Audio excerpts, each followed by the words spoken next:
I know a lot of people have been busy. I have too. Hadn't been pumping out the videos lately. I normally don't talk about personal stuff like this, but I did lose my father in June. So he passed away, and I kind of went through a little spell where I didn't have any motivation. And I'm coming out of that slump, so some more videos are about to come on out. I know a lot of them are mechanical, but I got some ideas for some interior mods and stuff coming up that I need to get to.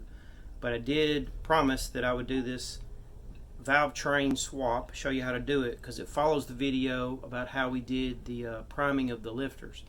And for those that don't want to mess with lifters, they're wondering, well, how can I just take the whole valve train off and put on the ones that you can adjust manually? Well, that's what I'm going to show you how to do today.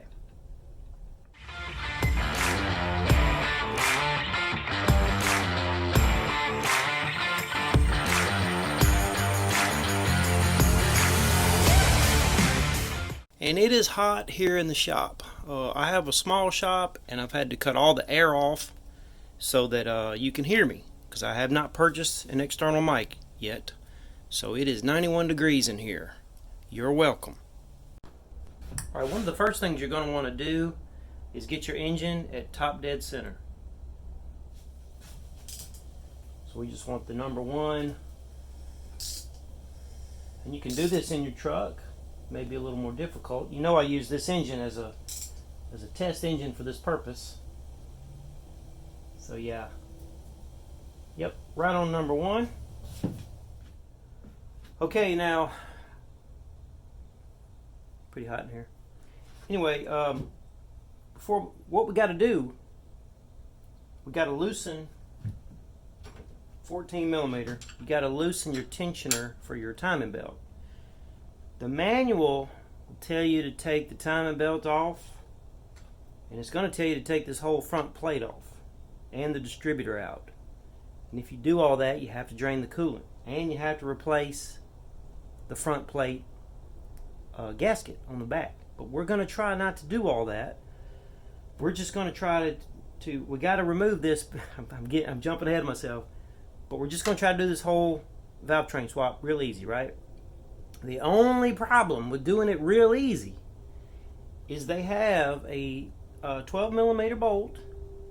Could be 13, depends on if somebody's been in there before, which is the case here. But there's a bolt behind this cam gear into this first cam hold, the cam retainer thingamajig.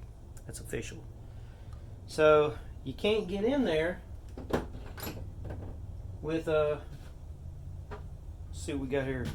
So here's a 12 millimeter socket, and it will not fit in there.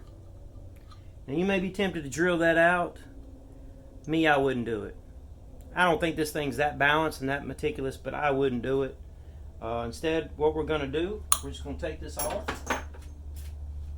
and use an impact driver.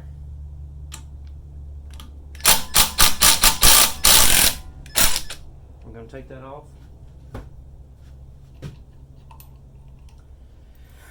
Little washer with the little place in it, right? We're going to put this to the side.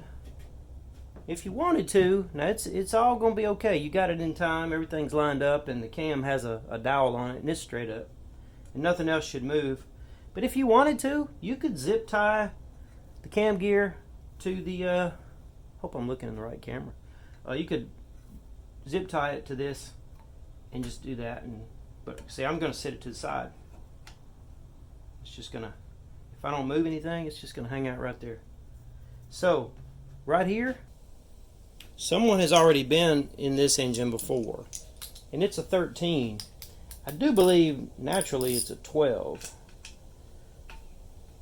But we got to take this. That's the only reason to pull the cam gear off.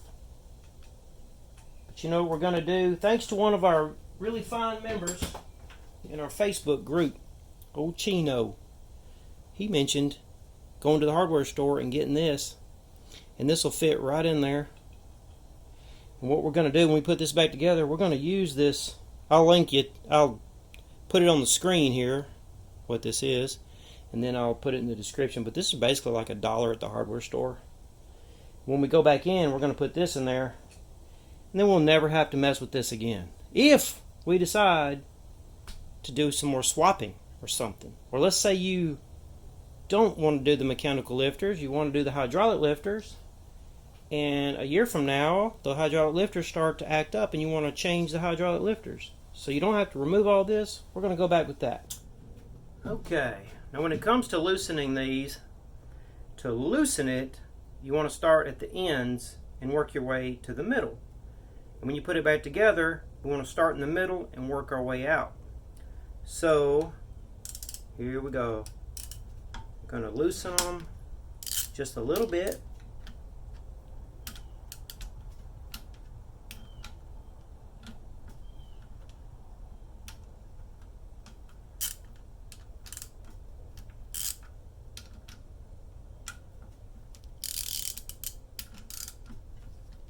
Some people have seen my videos and they think I'm doing this with a torque wrench, but it's not. It's just a wiggle joint socket wrench ratchet.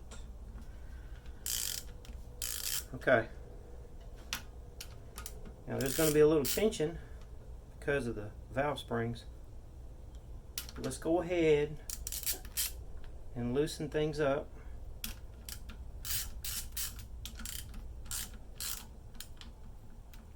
Yeah, I can see it lifting now.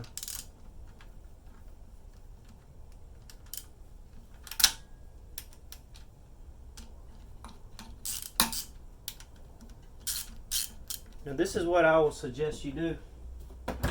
Find you a piece of cardboard. Go ahead and punch 10 holes in it.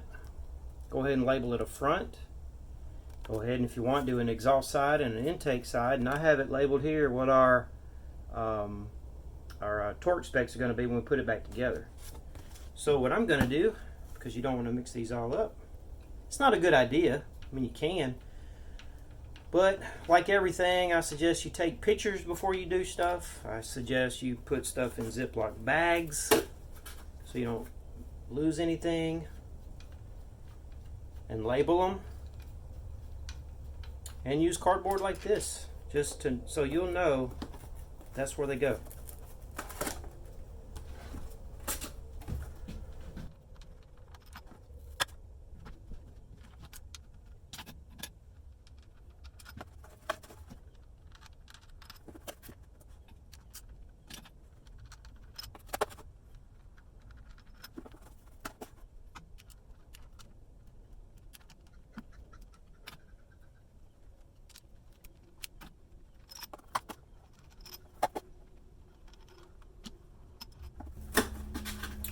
Okay, we got our bolts.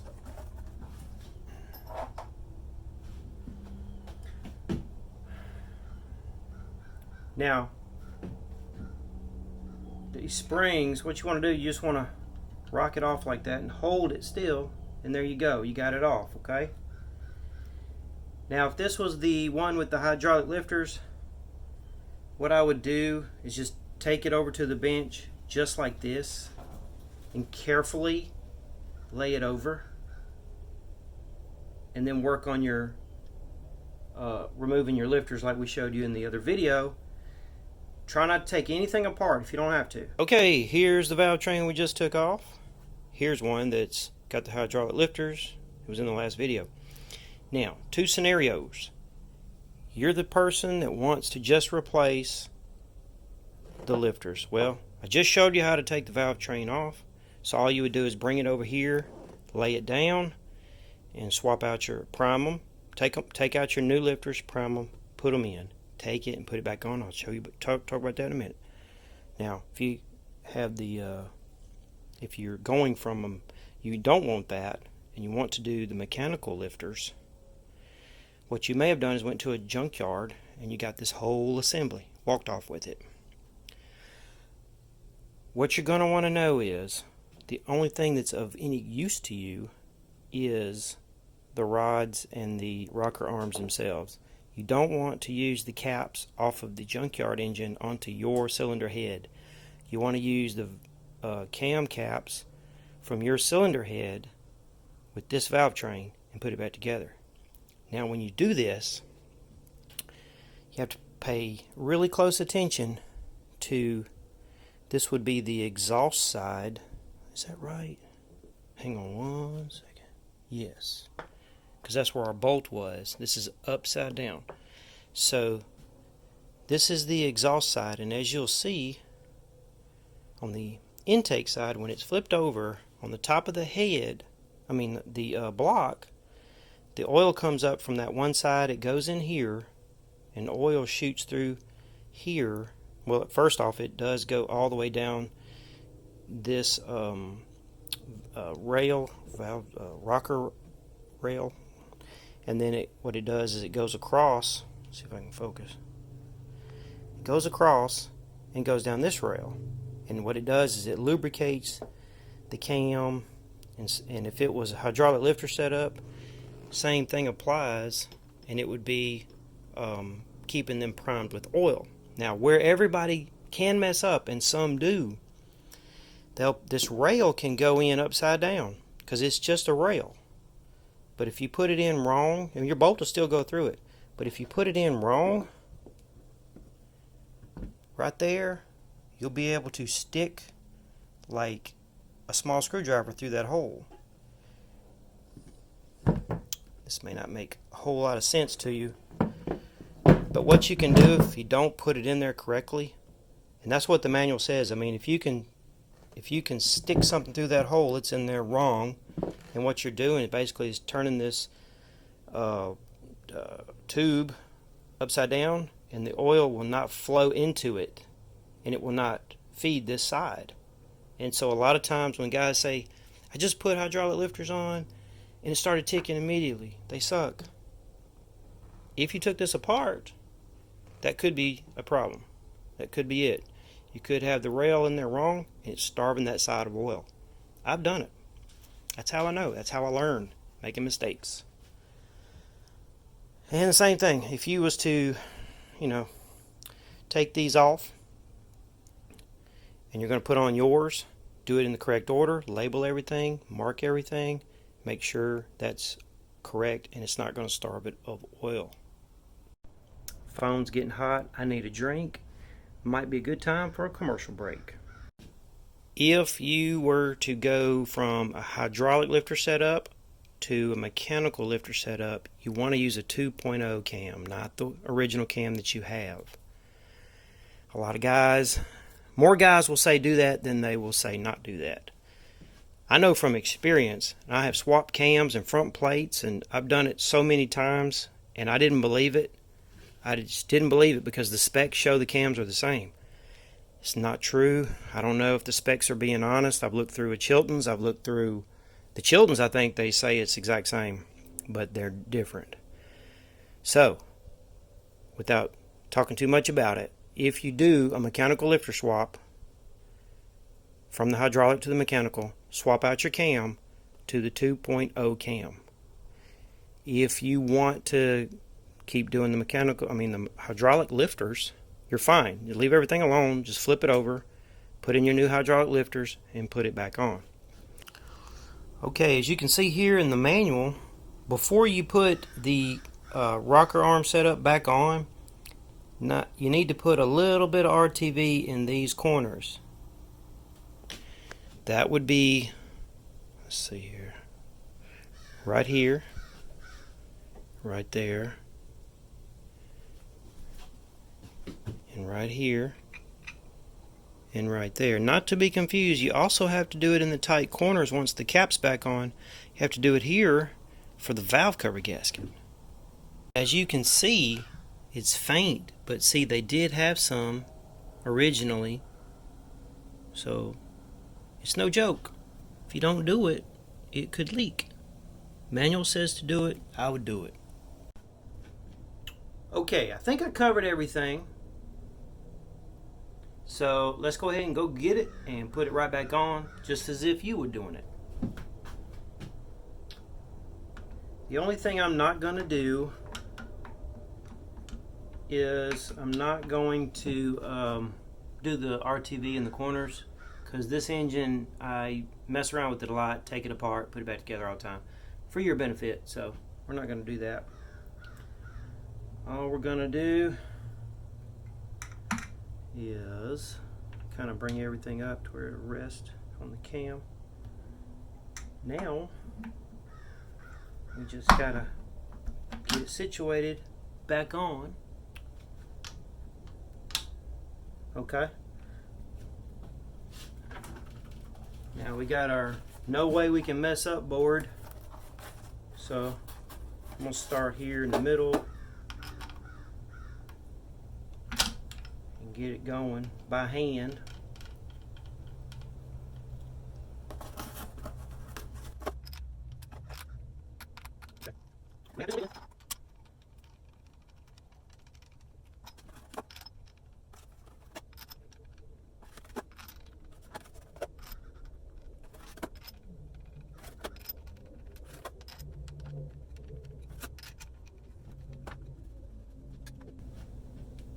Now, like I said before, when you're putting it back on, you start in the middle and work your way out. So we're going to start here, then I'm going to jump to here, then I'm going to jump to here, then I'm going to jump to here, then I'm going to jump to here. It's actually in the book. It's like 1, 2, 3, 4, 5, 6, 7, 8, 9, 10. Something like that. All we're going to do is I'm going to snug each one up evenly before I get my torque wrench out. Just to make sure everything goes together properly. You're not going to be able to bolt it all the way down real good. I mean, you're putting tension on these springs, these valve springs, so just want to do, get it on down there. Maybe give it a quarter turn, and we're going to get our torque wrench out.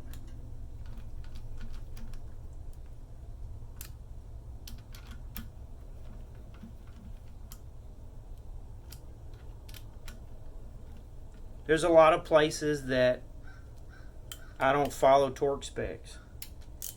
You know, I've messed around and stripped bolts enough to know when tight is tight. But there's some places that you really do want to do it properly so that it'll just be even across the board. Even strength, even tightness.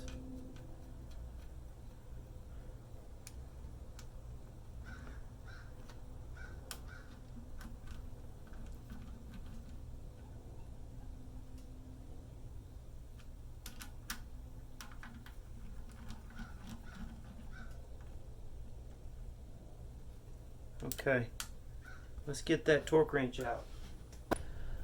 Okay, what we got here is a Harbor Freight torque wrench. This is the 3/8 drive. I have the 1/4 inch, 1/2 inch, and 3/8 drive. I don't have anything to compare it to, so I think they're okay. So at first, we're going to do hand tight. Number 2, we're going to do 13 foot-pounds. So I'm going to set it up for 13.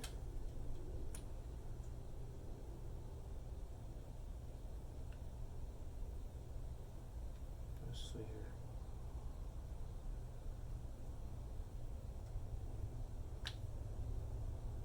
Let me see. It's hard to read. Okay.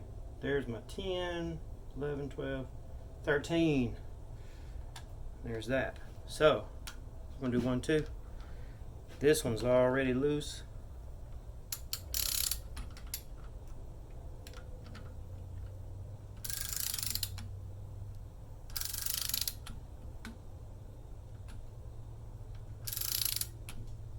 There's 13.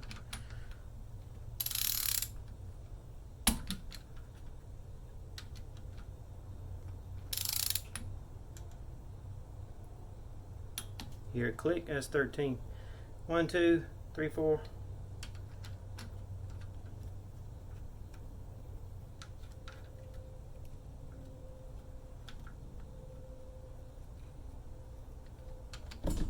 Sorry about that. 13. 13.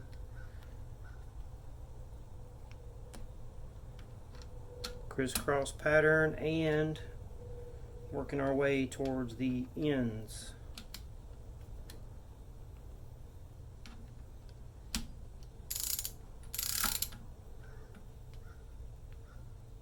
There we go. There we go. Okay. So, go back here. That one's already pretty good. There we go. That one there is pretty tight already.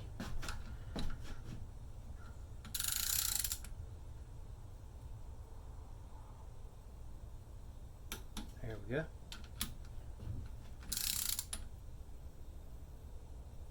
Okay. Now what we're going to do, I'm going to loosen this, and that was 13. 20 is next. So I'm going to go, that's actually on 15, 16, 17, 18, 19, 20. Wait a minute. There we go. That should be 20. That's what I wrote down. So, starting here again, in the middle. Alright. Alright.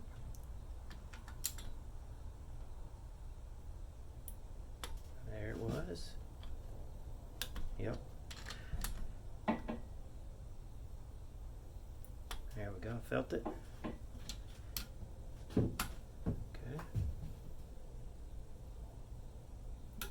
Okay. Alright.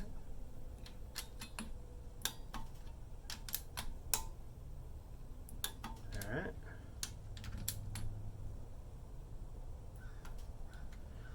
I can tell it's 20. I ain't letting it click. I can feel it. Yep. Okay. You can check them all. Yep.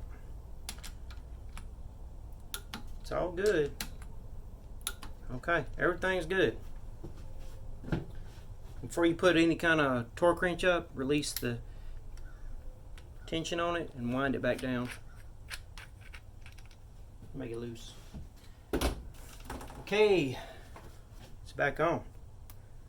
Now let's go to the front. Okay, everything's coming right along. What we're not going to do is put that one bolt back in there, because if we ever want to do this again, we don't want to mess with this. So we're just going to use this. I think it's a, well, I'm not going to say it wrong on camera, but I'll put it in the description. So there we go. Everything lining up just right.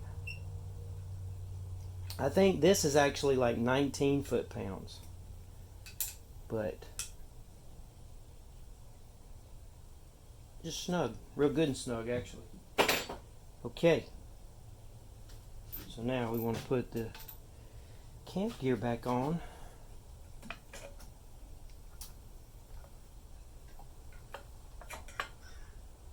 And I can't see good up close.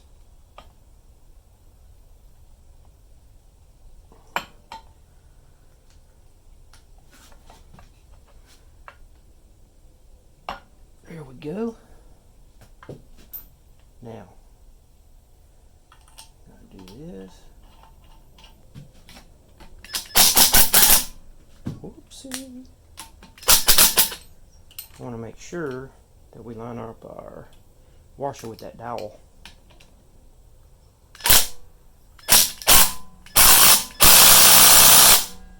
There we go.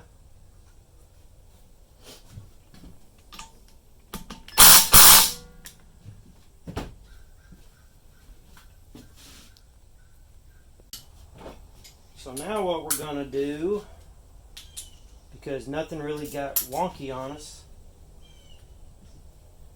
is we're going to rotate it a couple times. Whoops, drop out of gear. It's good to do this to make sure the belt doesn't walk off and do anything weird. And remember, our tensioner is still loose. It's very loose. And how tight do we, what do we do here, right? Well, this spring is on here, and the spring is all we need. And all you have to do is turn it a couple of times to make sure everything works and timing is dead on each time I hit number 1. I'm going to do it one more time.